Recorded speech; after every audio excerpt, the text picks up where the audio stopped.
¿Qué tal? Bienvenidos al segmento de los deportes, como siempre cargados de mucha información. Y bueno, el debate del día en nuestras redes sociales ha sido todo lo que abarca la selección nacional de fútbol. Ese partido que terminó 0-0 ayer contra Serbia, el primer partido de la selección de este año 2001 que dirige el danés español Thomas Christiansen. Para hablar más a fondo, hablar de los números y todo lo que ha dejado colectiva e individualmente este partido, tengo vía Zoom a mi colega, periodista Alexander da Silva de Zona Remate. Alexander, ¿cómo estás? Buenas noches, Santos. También las buenas noches a los amigos de Next Noticias. Sí, aquí listo para analizar un poco de lo que dejó el partido de anoche entre Panamá y Serbia.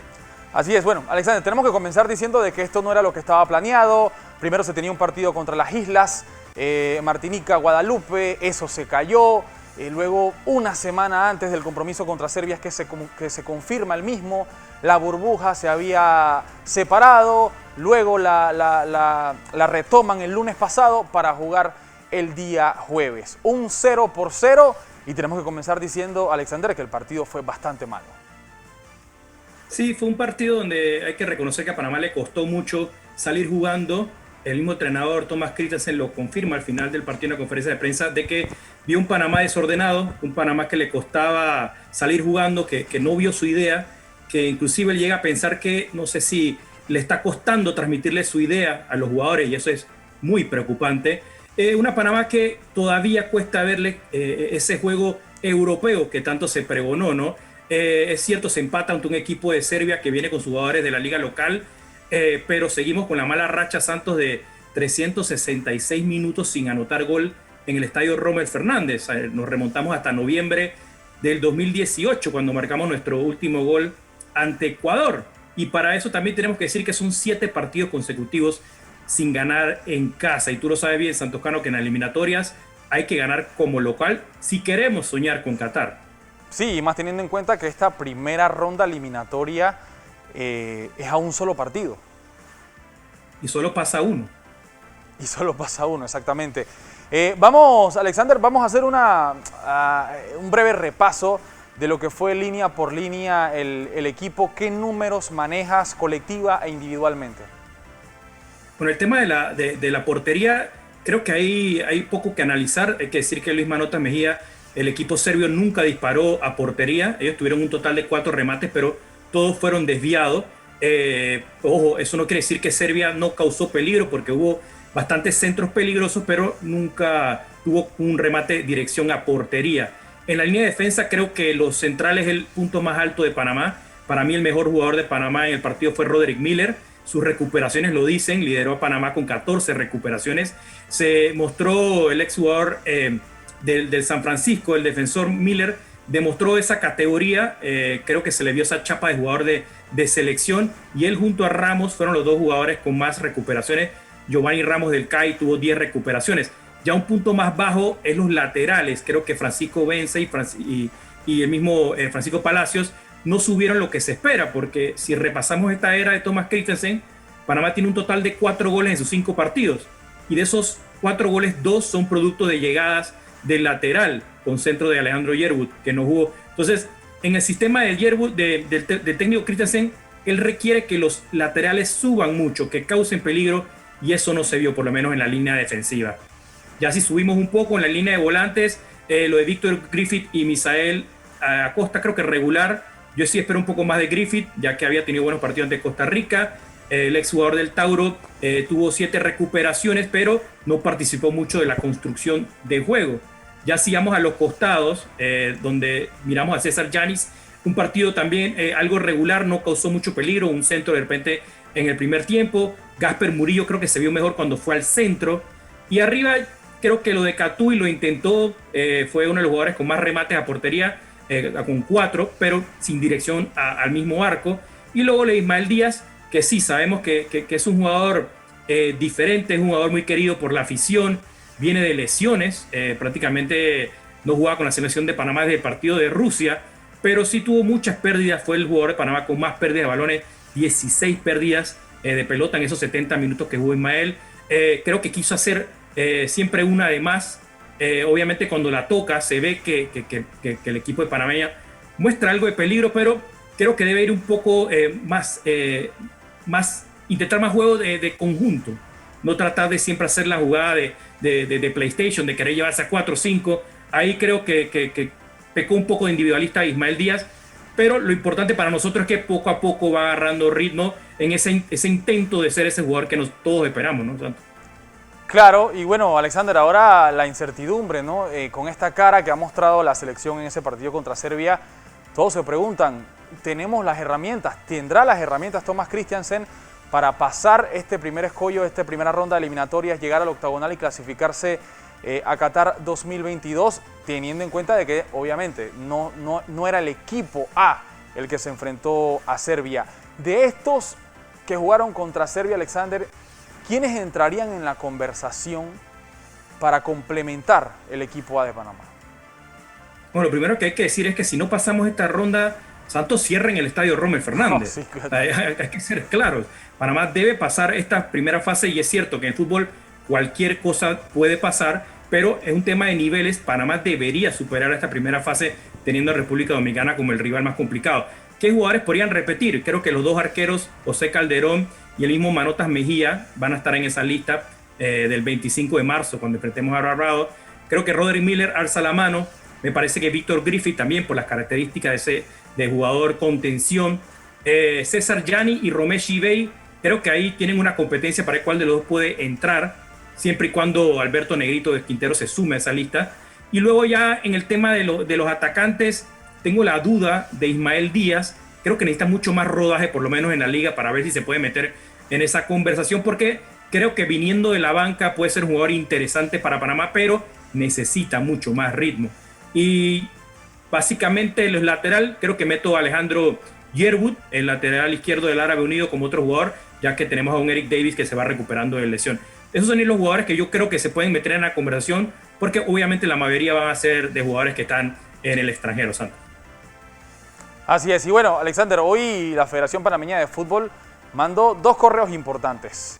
La salida de Saúl Maldonado, el ex técnico del Tauro, ya deja de ser asistente técnico de Thomas Christiansen y llega un asistente técnico español, Francisco Jara. ¿Cómo tomamos esto? A ver, nos enteramos ayer que vimos a Jara en el banquillo del seleccionado panameño.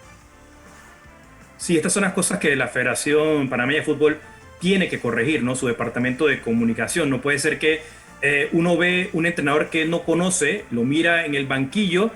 Obviamente uno como periodista comienza a hacer las averiguaciones de quién es este señor que no conocemos y después al día siguiente comunican que Panamá acaba de contratar un nuevo asistente técnico, que es el señor Jara que tú mencionas, que obviamente jugó con Christiansen en el fútbol español, que también dirigió equipos como el Córdoba, siempre como asistente. Tiene una relación con el técnico danés español Christiansen, pero no puede ser que los últimos en enterarse, por lo menos, sea el público panameño, los mismos periodistas. Hoy después también se comunica, yo me imagino que no le agradó para nada al técnico Saúl Maldonado, de que le traigan un asistente sin que se comunique, y el técnico de la sub-20 y también asistente técnico, el venezolano Saúl Maldonado, hoy dice que no va a continuar. Ojo, no sé si eso ya estaba comunicado en el interior, pero cómo se comunican las cosas, hay una gran falla, porque primero se ve el entrenador y después se comunica cuando debe ser al revés, y creo que eso tú también lo sabes, Santos. Sí, totalmente. Madeleine Guevara, quería hacerle una pregunta. ¿Qué tal, Alexander? ¿Cómo estás? Mira, mi pregunta viene para buscar responsables, porque cuando sabemos los responsables sabemos como por dónde se puede corregir. Sé que Serbia no viene con su equipo titular tampoco, viene con un equipo B. Nosotros teníamos también un equipo B, pero Christiansen podía hacer algo mejor con este equipo B. ¿A quién le echo la culpa? ¿Los jugadores no daban para más? ¿Christiansen no pudo trabajar con ellos mejor? ¿La pandemia? ¿A quién le echamos la culpa? Saludos, Mae, ya veo que me quieres meter en problemas. Yo a la hora de buscar responsables creo que las responsabilidades son compartidas.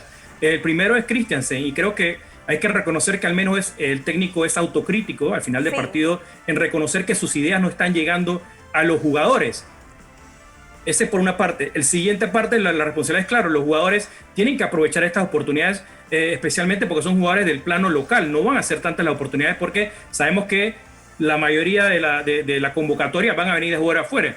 Ahora, yo creo que si damos un porcentaje, yo diría 70% de la culpa al entrenador, 30% a los jugadores. ¿Y por qué? Porque el entrenador es el que selecciona a los jugadores. Y el entrenador tiene que entender que si él quiere meter un método o una forma de jugar europea, pero el jugador panameño de repente no tiene esa calidad o las herramientas o el funcionamiento para llevar a cabo ese plan de juego, ahí debería haber un plan B, un plan C. Porque, uno, no tenemos mucho tiempo, las herramientas son, las eliminatorias son en marzo, y dos, este es los jugadores con que va a contar en marzo. Entonces, esperemos que el entrenador no muera con la suya y tenga un plan B y C. Por eso le doy, creo que la mayoría de la culpa a la hora de buscar responsables, como dice Made, al entrenador Tomás Christensen. Y él hablaba ayer en conferencia de prensa, Alexander, de trabajo, trabajo y trabajo, ¿no? En estos momentos no hay nada confirmado, pero sí yo creo que se va a necesitar 1 o 2 partidos más antes de llegar a ese compromiso del 25 de marzo contra Barbados y los famosos microciclos, Alexander. Aunque no haya partidos confirmados, vas a tener que trabajar con los jugadores del plano local.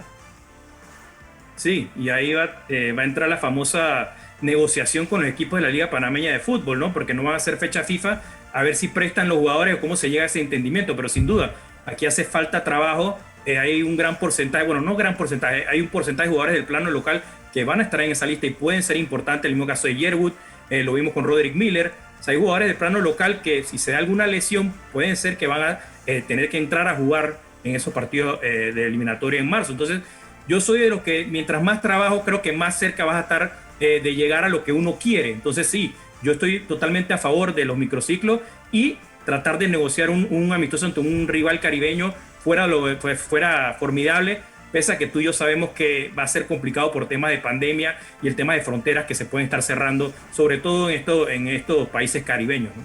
Claro. Alexander, por último, hablábamos de la situación de estos jugadores que muchos estaban siendo probados ayer. Pero los ya probados, los llamados a estar en el primer equipo de Panamá. Román Torres fue presentado en Costa Rica con el Cartaginés. Gaby Torres entendemos que está en México, viendo todavía si se cierra o no esa contratación, ese préstamo con los Pumas. Luis Manotas Mejía, el arquero. Calderón acaba de ser contratado en otro club en Guatemala. Pero pareciera, Alex, que también los del equipo A, su momento en cuanto a situaciones de clubes tampoco están pasando por el mejor momento. Sí, es cierto, pero son los típicos dolores de cabeza, Santos, de cuando llegamos a esta etapa de fichaje, ¿no? Enero. Siempre pasa que en estos momentos jugadores panameños van cambiando de equipo porque a algunos les cuesta de repente mantenerse seguro en un equipo. Tú lo dices, Román Torres tiene que empezar a jugar, no lo hizo en la MLS, ojalá pueda sumar minutos en el fútbol tico. El caso de Manota Mejía, esperemos que consiga equipo. Gaby Torres, por lo menos va a una situación que parece que va a haber minutos en el fútbol mexicano. Y así te puedo mencionar también Fidel Escobar, que está lesionado ahorita mismo, necesitamos que empiece a jugar porque es uno de los líderes de la defensa. O sea, hay jugadores panameños que siempre enero complica, porque no tienen equipo. Un Aníbal Godoy, que la MLS se espera que arranque en abril. ¿Qué va a pasar con Godoy? O sea, hay muchos jugadores que necesitamos que empiecen a sumar minutos y si no lo hacen, que por lo menos vengan acá al fútbol local y de repente practicar con microciclos, como el caso de un Aníbal Godoy. Está Yarza en Perú, que está sumando minutos. O sea, es siempre lo mismo con los legionarios, ¿no? Necesitamos que sume minutos y que el entrenador no se enamore de otros jugadores y que ponga a los que mejores están en el momento. Así es, vamos a estar muy pendientes entonces de qué es lo que ocurre alrededor de nuestra selección y de los jugadores que se encuentran en el extranjero. Alexander da Silva de Zona Remate, muchas gracias. No, gracias a ti, Santos, y saludos a todos.